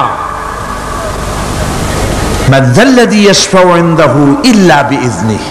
আল্লাহর পারমিশন ছাড়া কেউ কথা বলার সাহস পাবে না কিয়ামতের দিন আল্লাহর দরবারে। সুতরাং অন্যের উপরে নির্ভর করবেন না, যত বড় পীর হোক অন্যের উপরে নির্ভর করবেন না। নির্ভর করবেন আমলের উপরে। আমল কিসের উপরে? আমল। আমল তৈরি করতে হবে আর ভরসা করতে হবে রহমতের উপরে, আল্লাহর রহমত। কিসের উপরে? আল্লাহর রহমতের উপরে ভরসা করতে হবে। আমার ভাইরা, আল্লাহ পাক বলেন, ইয়ালামু মা বাইনা আইদিহিম ওয়া মা খালফাহুম। বান্দার অগ্রপশ্চাৎ সবই তিনি জানেন। বান্দার সামনে পেছনে ডানে বামে সব খবর তিনি রাখেন। ওয়ালা ইউহিতুনা বিশাইইম মিন ইলমিহি ইল্লা বিমা শাআ। আল্লাহর জ্ঞাত বিষয়সমূহের মধ্যে মানুষের কোনো অধিকার নাই আল্লাহর জানা বিষয়গুলি আয়ত্ত করে, এমন অধিকার কোনো মানুষের নাই। তবে আল্লাহ ইচ্ছে করে যদি কিছু তার নিজের জ্ঞান থেকে জানান, সেটা স্বতন্ত্র কথা। ওয়াসিআ কুরসিয়্যুহুস সামাওয়াতি ওয়াল আরদ। তার সাম্রাজ্য সমগ্র আকাশ এবং জমিন জুড়ে তারই সাম্রাজ্য। সাম্রাজ্য কার? রাজত্ব কার? বাদশাহী কার? ওয়ালা ইয়াউদুহু হিফযুহুমা ওয়া হুয়াল আলিয়্যুল আযীম। এই সবের রক্ষণাবেক্ষণ এমন কোন কঠিন নয় যা তাকে ক্লান্ত করে দিতে পারে। সুবহানাল্লাহ ওয়া বিহামদিহি। আকাশ এবং জমিন, সমস্ত সৃষ্টি জগৎ, এগুলি এমন কোন ব্যাপার না আল্লাহর কাছে যেগুলি সব কন্ট্রোল করতে গিয়ে তিনি ক্লান্ত হন, শ্রান্ত হন, বিশ্রাম নিতে হয় না। এগুলি কোনো ক্লান্তি শ্রান্তি আল্লাহ পাককে স্পর্শ করেন না। তিনি হচ্ছেন মহান, তিনি এক মহান সত্তা, মহান স্রষ্টা। আল্লাহর জ্ঞান এবং ক্ষমতা সর্বাধিক, সবচাইতে বেশি জ্ঞান এবং ক্ষমতা আল্লাহ সুবহানাহু ওয়া তাআলা। তার চাইতে বড় ক্ষমতা, তার চাইতে বেশি জ্ঞান আর কারো হতে পারে না। কোরআনে কারিমে আল্লাহর জ্ঞান এবং ক্ষমতা আর গুণাবলী সম্পর্কে আল্লাহ পাক বলছেন, এগুলি আমাদের জানা দরকার। আল্লাহকে শুধু আল্লাহ হিসাবে মানলে হবে না, তার গুণ জানতে হবে, তার ক্ষমতা জানতে হবে। আল্লাহর গুণ, আল্লাহকে বিশ্বাস করতে হবে তার গুণ সহকারে। আল্লাহর বিশ্বাস করবেন কি সহ? গুণ সহ। সাপকে ভয় করতে হবে তার বিষের জন্য, তার বিষ আছে, বিষ সহকারে ওকে ভয় করতে হবে। সাপকে বিষ সহকারে ভয় করতে হবে। বাঘকে আপনাকে আক্রমণ করতে পারে সেই ভয় করে আপনাকে বিশ্বাস করতে হবে। আগুন জ্বালাই দিতে ভয় করে, সেই বিশ্বাস করে ভয় করতে হবে। আল্লাহ রাব্বুল আলামিনকে বিশ্বাস করতে হবে তার গুণাবলী সহকারে। এমনি আল্লাহ আছেন এই কথাটুকুন বলাই যথেষ্ট নয়। কোরআনে কারীম বলছে, হুয়াল্লাহুল্লাযী লা ইলাহা ইল্লা হুয়া আলিমুল গায়বি ওয়াশ শাহাদাতি হুয়ার রাহমানুর রহিম। তিনি আল্লাহ, যিনি ছাড়া কোনো ইলাহ নাই, তিনি পরম দাতা, তিনি দয়ালু। আল্লাহর এভাবে বিশ্বাস করতে হবে। হুয়াল্লাহুল্লাযী লা ইলাহা ইল্লা হুয়াল মালিকুল কুদ্দুসুস সালামুল মুমিনুল মুহাইমিনুল আজিজুল জব্বারুল মুতাকাব্বির। তিনি বাদশা, তিনি আল্লাহ, যিনি ছাড়া কোনো ইলাহ নাই। তিনি বাদশা, তিনি মহান, তিনি পবিত্র, তিনি শান্তির ধারক, তিনি নিরাপত্তার আধার, রক্ষণাবেক্ষণকারী একমাত্র তিনি। তিনি পরাক্রমশালী, সর্বজয়ী, তার উপরে কারো কোনো ক্ষমতা নাই। সুবহানাল্লাহি আম্মা ইউশরিকুন। আল্লাহ পাক পুত পবিত্র তারা যে সমস্ত জিনিস দিয়ে আল্লাহর সাথে শরীক স্থাপন করে। হুয়াল্লাহুল খালিকুল বারিউল মুসাউবিরু লাহুল আসমাউল হুসনা। তিনি আল্লাহ, যিনি সৃষ্টিকারী, যিনি পরিকল্পনাকারী, আকার আকৃতি রচনাকারী। তার অনেক সুন্দর সুন্দর নাম রয়েছে আল্লাহ পাকের। সুতরাং আপনারা মুনাজাত করার সময়, দোয়া করার সময়, আল্লাহ বাগদাদের ওসিলায় আমারে মাফ করো, খাজা বাবার ওসিলায় মাফ করো, আজমিরের ওসিলায় মাফ করো না, হারাম। মুসলমান বলবে আল্লাহ তোমার রহমান নামের ওসিলায় আমারে মাফ করো। সুবহানাল্লাহ পড়েন, জোরে কোন সুবহানাল্লাহ। আল্লাহ তোমার রহিম নামের ইজ্জতে আমাকে মাফ করো, তোমার জালালের ইজ্জতে আমাকে মাফ করো। তুমি গফুর, তুমি গফার, তুমি আল্লাহ, তোমার চাইতে বড় কেউ নাই। আল্লাহ তোমার ইজ্জত, তোমার শানের কসম, তোমার শানের ওসিলায় তুমি আমাকে মাফ করে দাও। তোমার শান, তোমার বরকত, তোমার রহমান নামের বরকতে আল্লাহ আমি গরিব মানুষ, আমারে পয়সা দাও, আমি ঋণগ্রস্ত, আমাকে ঋণ মুক্ত করে দাও। এইভাবে আল্লাহ পাকের, আল্লাহ বলেছেন আমার আসমাউল হুসনা, আমার সুন্দর সুন্দর নাম আছে, ফাদউহু বিহা, আমার নাম সুন্দর সুন্দর নাম দিয়ে আমারে ডাকো। সুবহানাল্লাহ। কার নাম ধরে ডাকবেন? কার নাম ধরে ডাকবেন? খবরদার ভুল করবেন না, খবরদার ভুল করবেন না। আল্লাহকে দিয়ে ডাকুন, আল্লাহর কাছে বলুন সব কথা। কাকে বলবেন? ইউসাব্বিহু লাহু মা ফিস সামাওয়াতি ওয়া মা ফিল ইউসাব্বিহু লাহু মা ফিস সামাওয়াতি ওয়াল আরদ ওয়া হুয়াল আজিজুল হাকীম। আসমান জমিনে যা কিছু আছে সব আল্লাহর পবিত্রতা ঘোষণা করছে, আল্লাহর তাসবিহ পড়ছে। তুমি শুধু গাফেল, তুমি আল্লাহরে ডাকো না। তোমার মরণ হয় গিয়ে কোথায় কবর আছে, মাজার আছে, ওই সব জায়গায় গিয়ে মরো আল্লাহরে থুইয়া। আজীব তামাশা, আজীব তামাশা। দুনিয়ার সব আল্লাহর জিকির করছে, আল্লাহর স্মরণ করছে, আল্লাহর তাসবিহ পড়ছে। জোরে কোন সুবহানাল্লাহ। আমার ভাইরা, আমরা কার কথা বলছি? মোহাব্বতের সাথে বলেন কার কথা? আমার আল্লাহকে কেউ যদি অন্তরের অন্তঃস্থল থেকে একবার যদি ডাকে আল্লাহ, আমার ভাইরা, মনের ডাক আর মুখের ডাক একরকম। दिल से जो बात निकलती है असर रखती है पर नहीं मगर ताकते परवाज रखती है। অন্তর থেকে যে কথা বেরোয় সে কথা প্রভাব বিস্তার থাকে, ডানা নাই কিন্তু ওড়ার ক্ষমতা রাখে। অন্তর থেকে কথা বলা, মুখের কথা বলা আলাদা। কলিজার অন্তরের অন্তঃস্থল থেকে, হৃদয়ের কন্দর থেকে কেউ যদি একটা বার বলে আল্লাহ,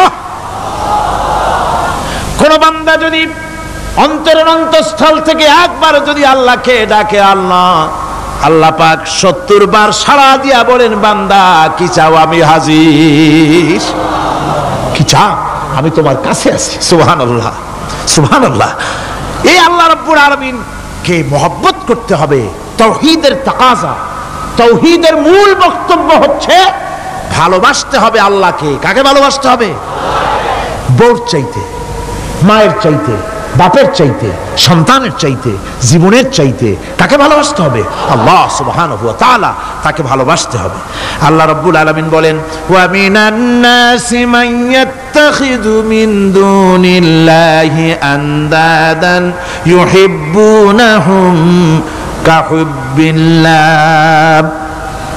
আল্লাহর যারা আল্লাহ ছাড়া অপর শক্তিকে আল্লাহর প্রতিদ্বন্দ্বী মনে করে, তারা আল্লাহকে ছেড়ে অন্যকে বেশি ভালোবাসে। আর ইমানদাররা কি করে? ওয়াল্লাযীনা আমানু আশাদ্দু হুব্বান লিল্লাহ। যারা নাকি ইমানদার তারা জীবনের সব চাইতে আল্লাহ রাব্বুল আলামিনকে বেশি ভালোবাসে, আল্লাহকে বেশি ভালোবাসে যারা নাকি ইমানদার। সুতরাং আল্লাহকে বেশি ভালোবাসতে হবে, মুহাব্বত করতে হবে আল্লাহকে বেশি। আল্লাহ পাককেই তাওহীদের মূল বক্তব্য, আল্লাহকে বেশি ভালোবাসো। তাওহীদের মূল বক্তব্য হচ্ছে আল্লাহ পাককেই সেজদা করো। সেজদা কারে করবেন? কারে করবেন? আল্লাহ পাক বলেন, ওয়া মিন আয়াতিহিল লাইলু ওয়ান নাহারু ওয়াশ-শামসু ওয়াল কামার। আল্লাহ পাকের অসংখ্য নিদর্শনাবলীর মধ্যে তার নিদর্শন হতেছে তিনি চাঁদ সৃষ্টি করেছেন, সূর্য সৃষ্টি করেছেন। লা তাসজুদু লিশ-শামসি ওয়ালাল কামার ওয়াসজুদু লিল্লাহিল্লাযী খালাকাহুন্না ইন কুনতুম ইয়্যাহু তা'বুদুন। চন্দ্রকে সিজদা করো না, সূর্যকে সিজদা করো না, যেহেতু চাঁদ আর সূর্যকে আমি আল্লাহ তৈরি করেছি। সিজদা কেবলমাত্র আমি আল্লাহ রাব্বুল আলামিনকে করবে, আর কারো সামনে নয়। সিজদা কেবলমাত্র কার? আমার দেশের লোকেরা বোঝে না, অনেক পীর সাহেবের সামনে গিয়াও কি করে? আবার কদম বুসিও করে। কদম বুসি করতে গিয়া সিজদার মতো হয়ে যায়, মাথা নিচু করে। যে ব্যক্তি কদম বুসি করতে গিয়া মাথা নিচু করলো আর যার করলো সে যদি বাধা না দিল, তাহলে সে কদম বুসি যে করলো আর বাধা যে দিল না, দুজন কুফরির মধ্যে শামিল হয়ে গেল। সিজদা কাউকে করা যাবে না আল্লাহ ছাড়া। কাকে করতে হবে? একবার রাসূল করিম সাল্লাল্লাহু আলাইহি ওয়াসাল্লাম যাচ্ছিলেন পথ দিয়া, জঙ্গল থেকে একটা উট বেরিয়ে এসে হুজুরের পায়ের উপরে চুমা খাইলো, সিজদার মতোই করলো। সাহাবায়ে কেরাম বলেন, ইয়া রাসূলুল্লাহ, হে জঙ্গলি উটের কি খুশকিসমত, হুজুরের পায়ের উপরে চুমা খাইলো, মাথা লাগালো। হুজুর যদি অনুমতি দিতেন আপনার এই সিজদা দিয়ে আমরা ধন্য হতাম। নবীজি বলেন, খবরদার, এই পৃথিবীর কোন মানুষ কোন মানুষকে সিজদা দিতে পারে না।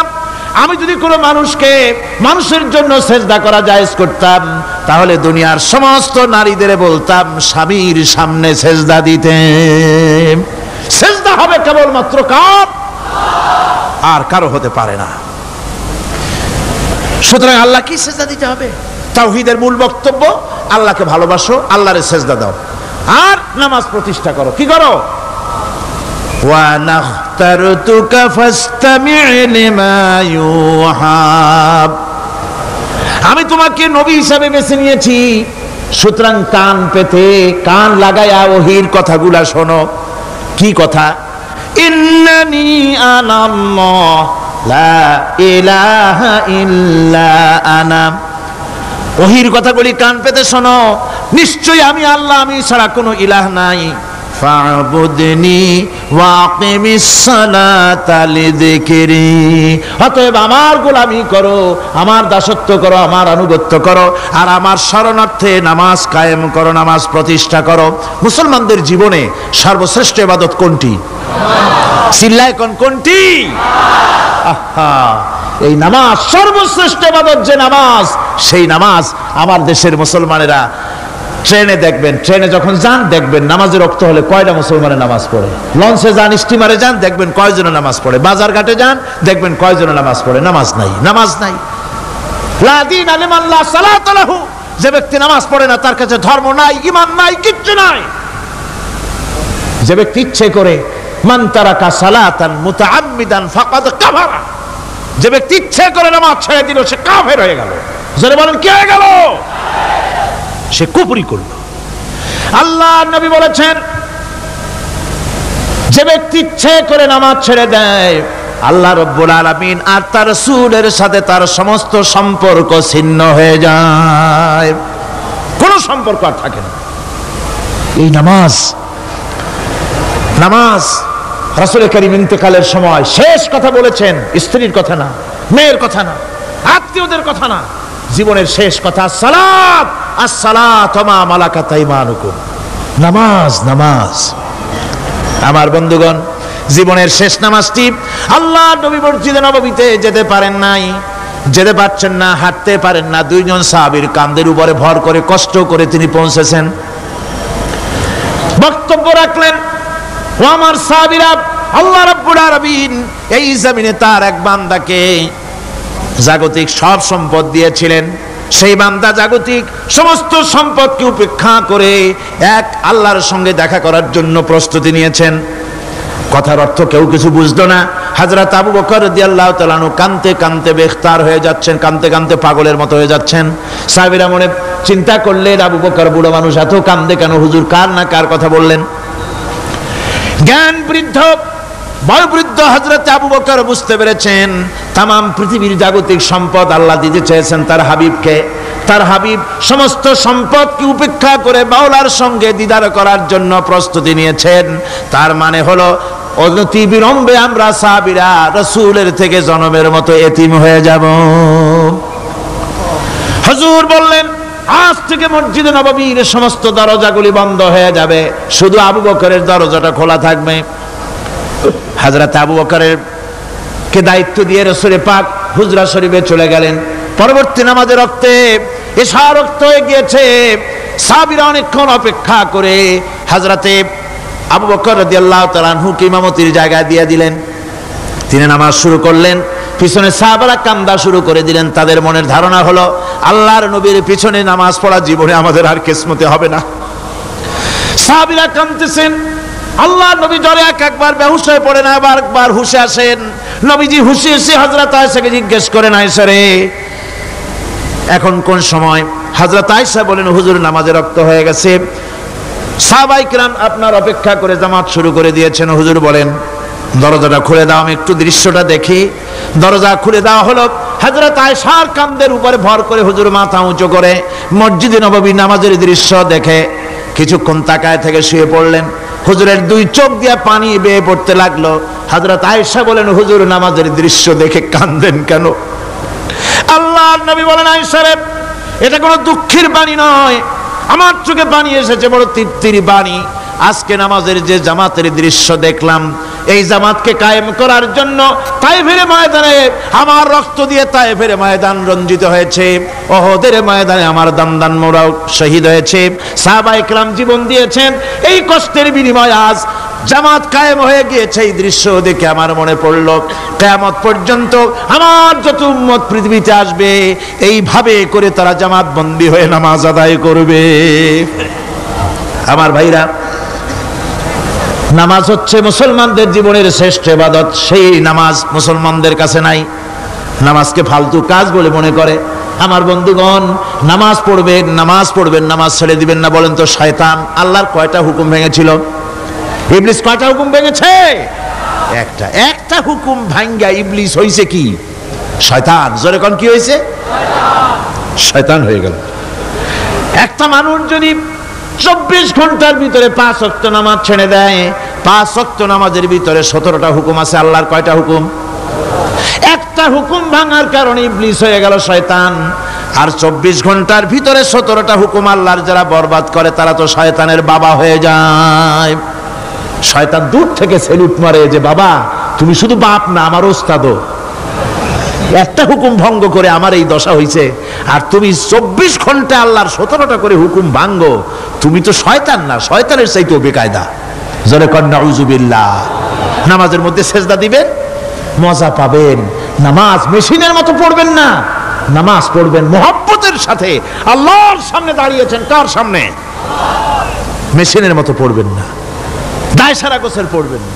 আল্লাহর নবী বলেন, নামাজের ভিতরে যখন সেজদায় যাবে, সেজদা যখন দিবে, তখন মনে করবে তুমি যেন তোমার কপালকে আল্লাহ রাব্বুল আলামিনের কদম মোবারকের উপরে ছেড়ে দিয়েছো। নামাজ ছেড়ে দিবেন না। 5 ওয়াক্ত নামাজ আমার যুবক ভাইয়েরা, সর্বশ্রেণীর মুসলমান ভাইয়েরা 5 ওয়াক্ত নামাজ বা জামাত আদায় করবেন। রাজি আছেন? রাজি আছেন? কারা কারা রাজি দেখতে চাই? আলহামদুলিল্লাহ, হাত নামান। জোরে কোন আলহামদুলিল্লাহ, হাত নামান। এতদিন যে নামাজ পড়েন নাই, আল্লাহ যেন মাফ করে দেন। জোরে কোন আমিন।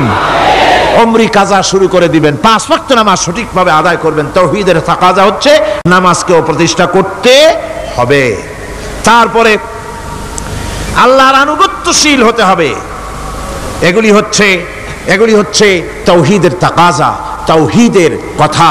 আল্লাহ পাকের প্রতি এই মহব্বত নিয়ে আল্লাহর নামাজ, আল্লাহর রোজা ইত্যাদি সঠিকভাবে জীবনের সকল ক্ষেত্রে করতে হবে। আর সাহায্য চাইতে হবে কেবলমাত্র আল্লাহর কাছে। সাহায্যটা কার কাছে চাইবেন কোন তো? একটু মহব্বতের সাথে কোন। যদি কিছু দরকার হয় কার কাছে চাইবেন?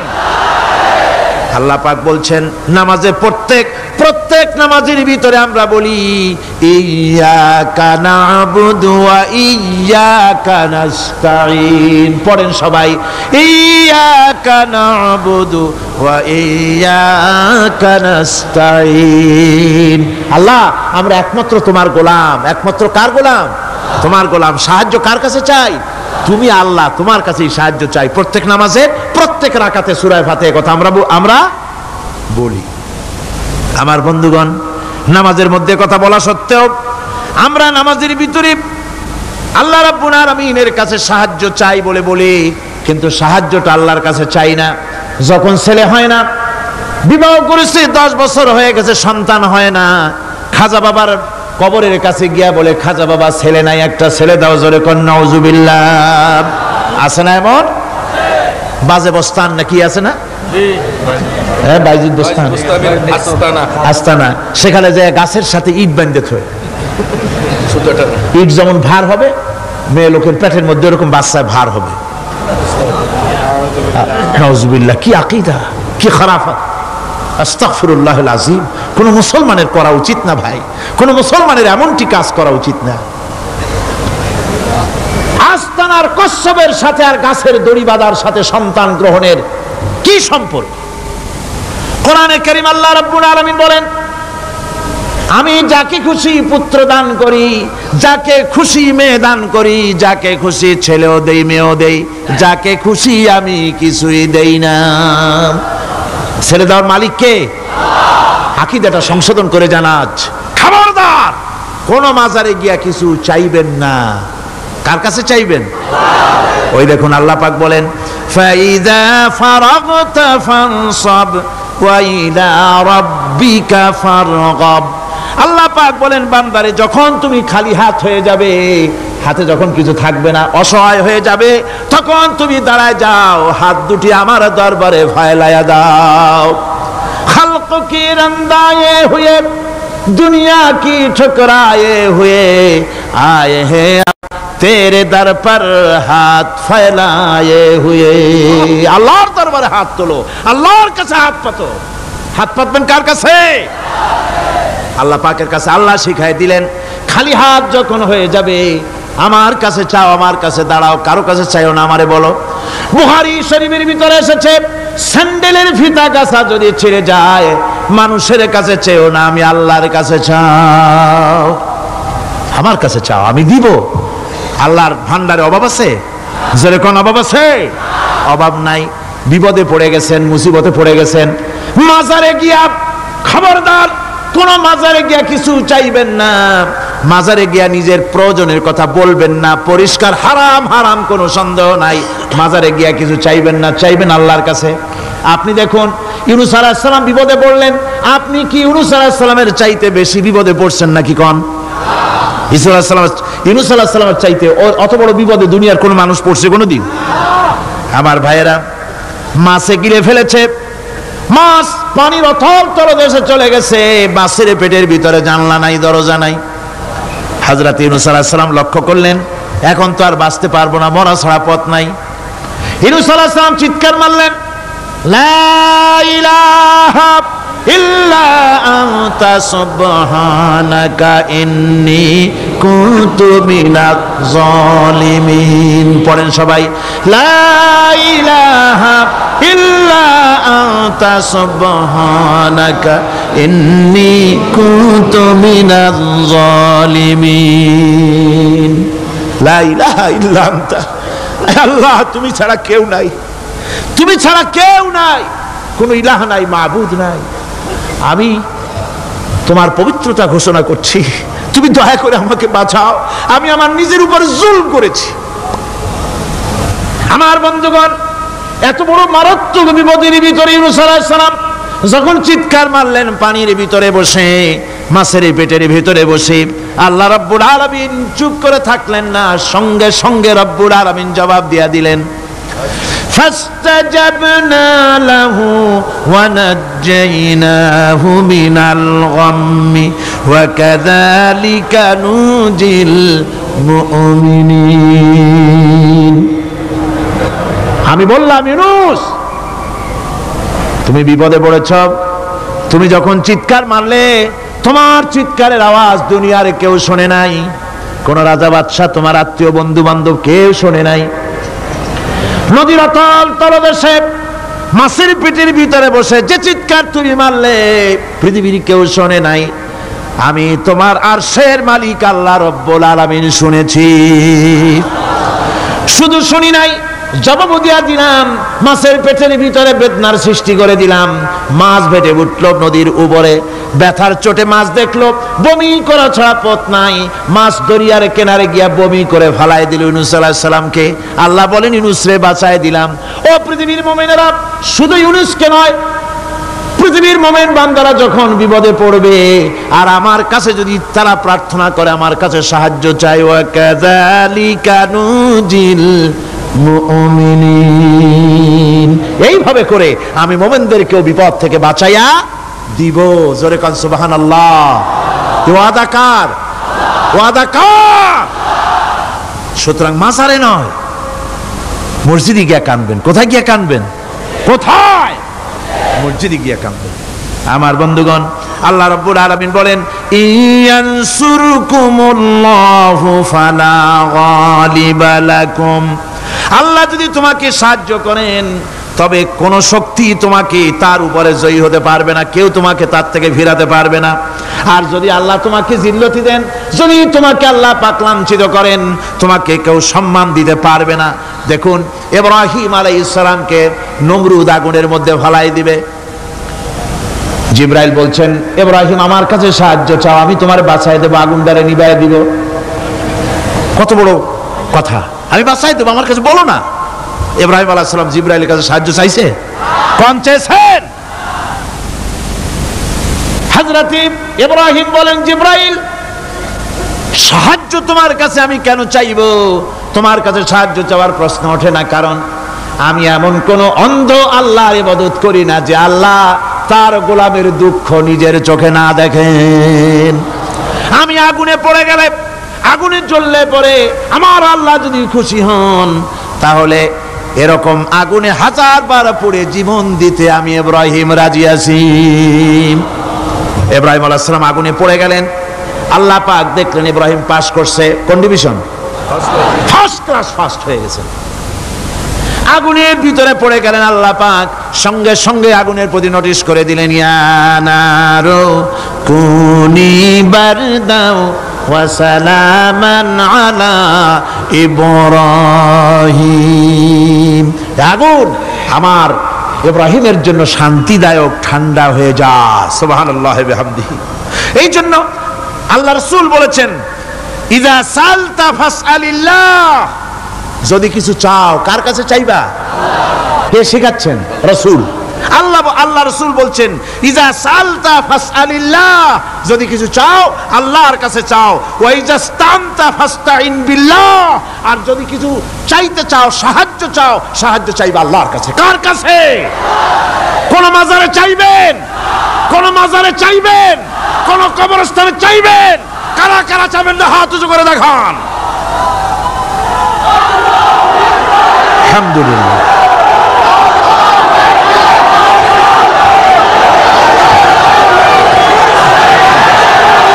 আলহামদুলিল্লাহ। ও ভাই বসেন বসেন, আমি তো দাঁড়াইতে কই নাই, দাঁড়ান কেন? এই তো শেষ করে দিচ্ছি। বিরক্ত হচ্ছেন নাকি? বিরক্ত হচ্ছেন?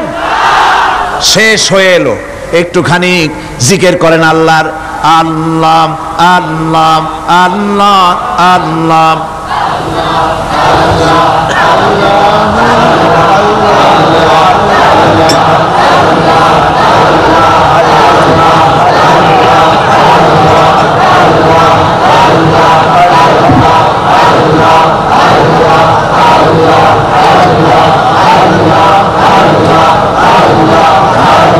লা ইলাহা ইল্লাল্লাহ মুহাম্মাদুর রাসূলুল্লাহ।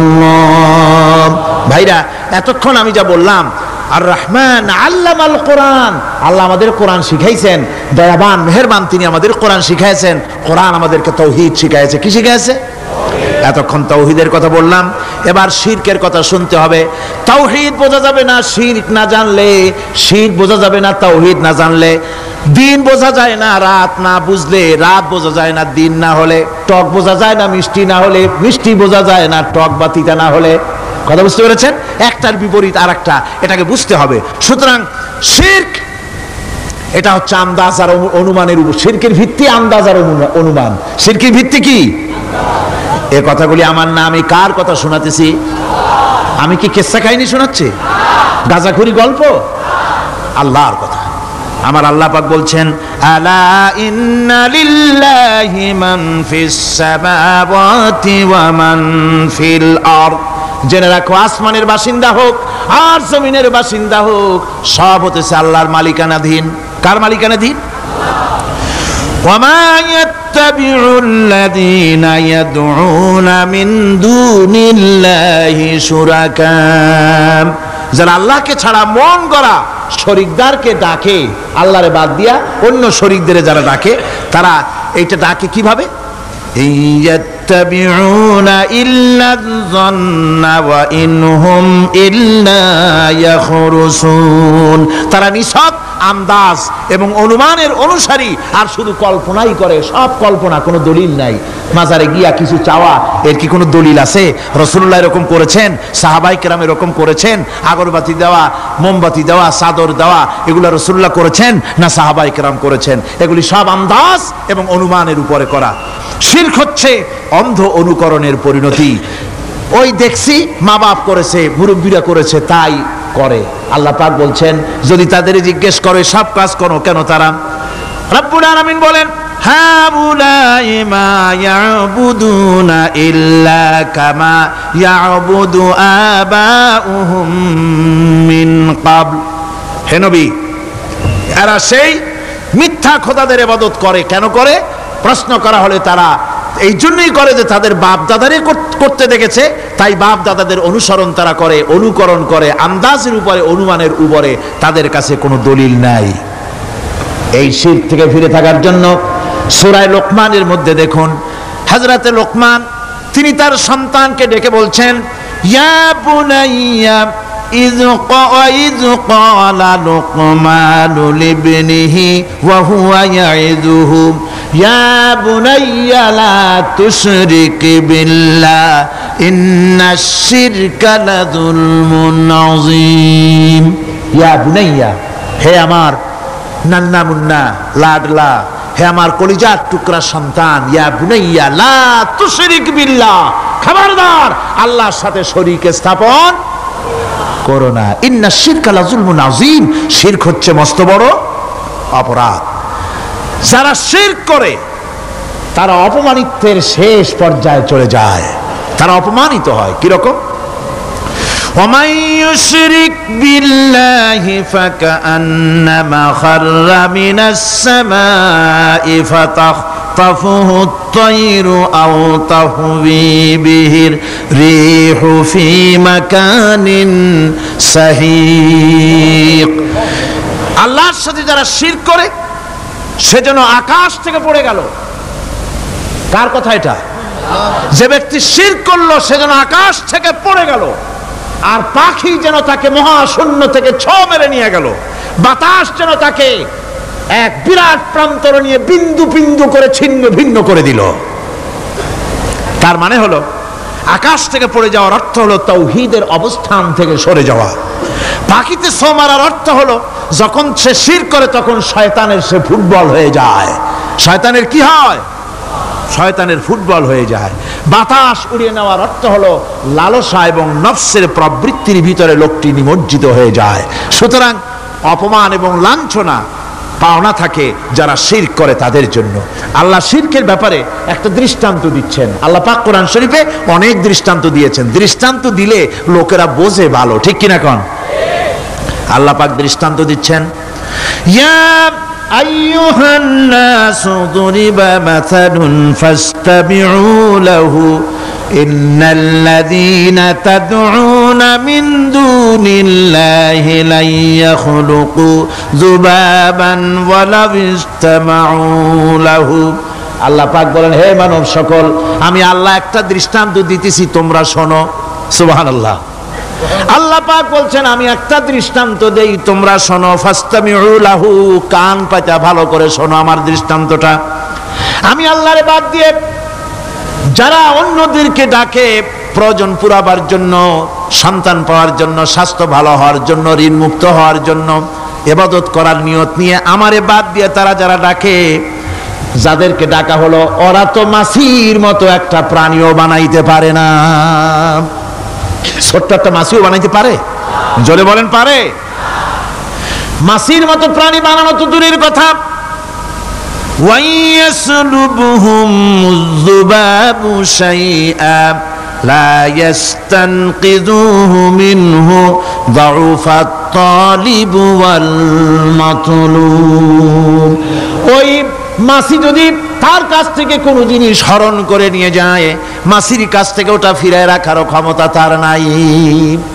মূর্তি বানানো হয়, 10খানা হাত, 20খানা হাত, 40টা মাথা, সামনে ডাব আছে, চিড়া আছে, কলা আছে, মুড়ি আছে, কত খাবার।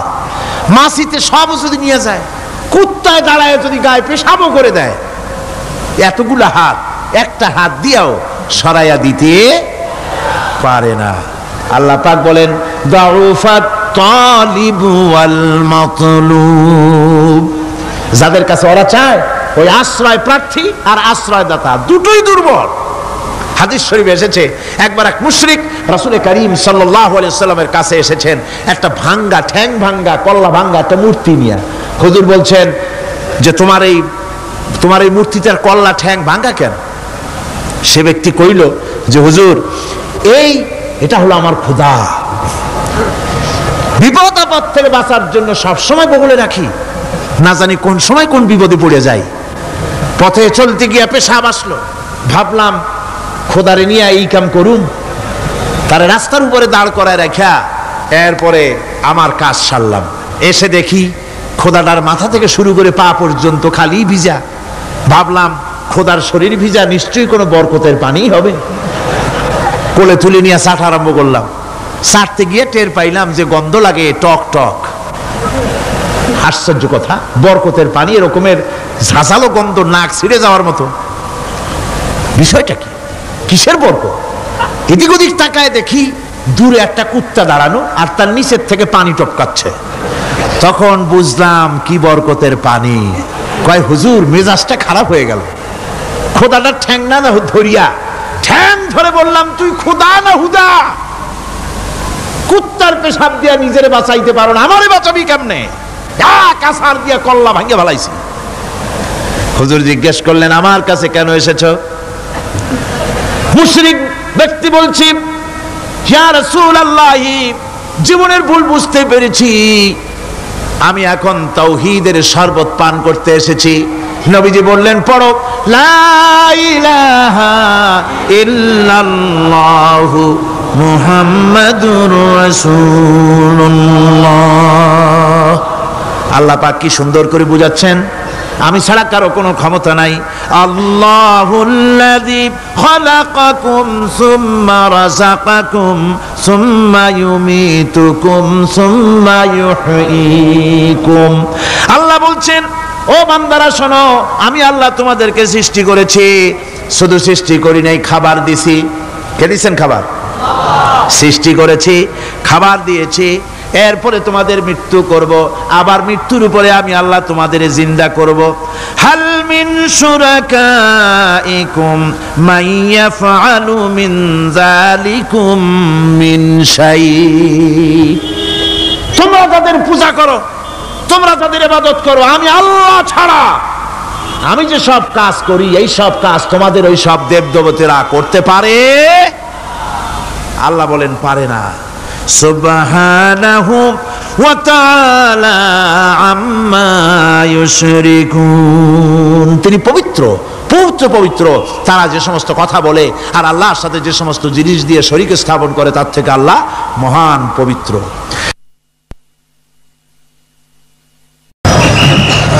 আল্লাহুম্মা আমিন।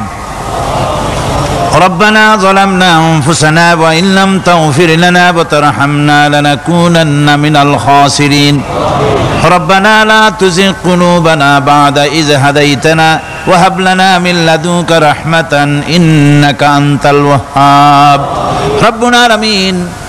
হাজার হাজার মুসলমান নরনারী দীর্ঘক্ষণ ধরে তোমার কোরআনের কথা শুনেছি, মেহেরবানি করে সওয়াবটুকু রাসূল করিম সাল্লাল্লাহু আলাইহি সাল্লামের রূহ মুবারকে পৌঁছে দাও।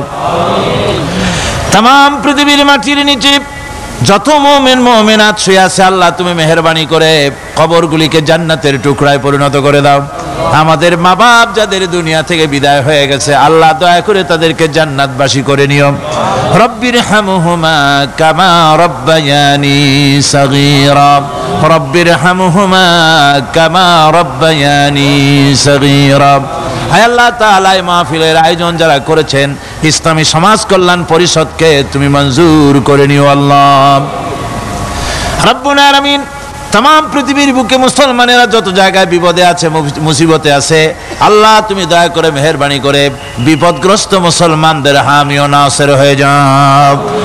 ربنا تقبل منا إنك أنت السميع العليم وتب علينا إنك أنت التواب الرحيم سبحان ربك رب العزة عما يصفون وسلام على المرسلين الحمد لله رب العالمين بحق لا إله إلا الله محمد رسول الله السلام عليكم ورحمة الله।